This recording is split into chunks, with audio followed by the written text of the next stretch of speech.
In this video, I'm going to be doing a comparison between chromoly tubing and mild steel tubing as it would be used in a roll cage or a roll bar, okay? And primary considerations you're going to have for those materials are going to be cost and weight savings, okay? And really up front should be noted that if the vehicle is going to be used for racing, make sure you follow those rules because the sanctioning body will often dictate what material can be used and how it can be used, etc. Okay?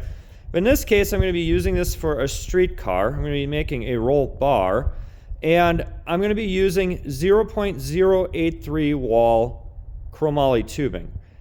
And in general, really, chromoly tubing is stronger than mild steel per unit material. So it's not actually lighter, really. It's that you can use less of the material for an equivalent strength.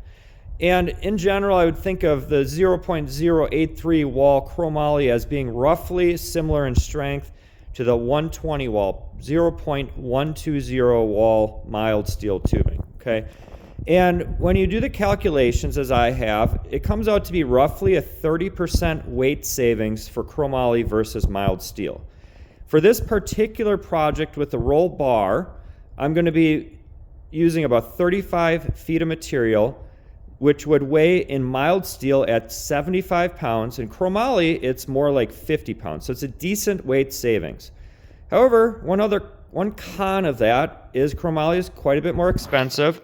Say in general, twice as expensive is probably a rough estimate, but depends a little bit on the supplier, etc. Okay. Should also be noted that chromoly is a little more tricky to weld. If you're not cautious, it can be prone to cracking. And if you're going to MIG weld it, you do have to use special wire like that. And I think a lot of people really recommend it should be TIG welded. Okay. But that said, it really can be, if used cautiously, especially for streetcar application, MIG welded, okay? And I don't have a TIG welder, so that's the route I am going to go, okay? And as a kind of side note, I guess if you're MIG welding chromoly to mild steel, the recommendation is in general to use the typical wire for mild steel, okay?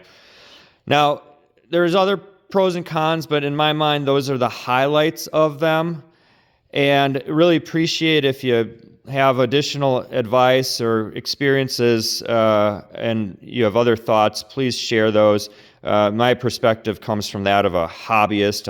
I'm not a professional welder or anything like that, just trying to share my thoughts, and I appreciate you checking out the video.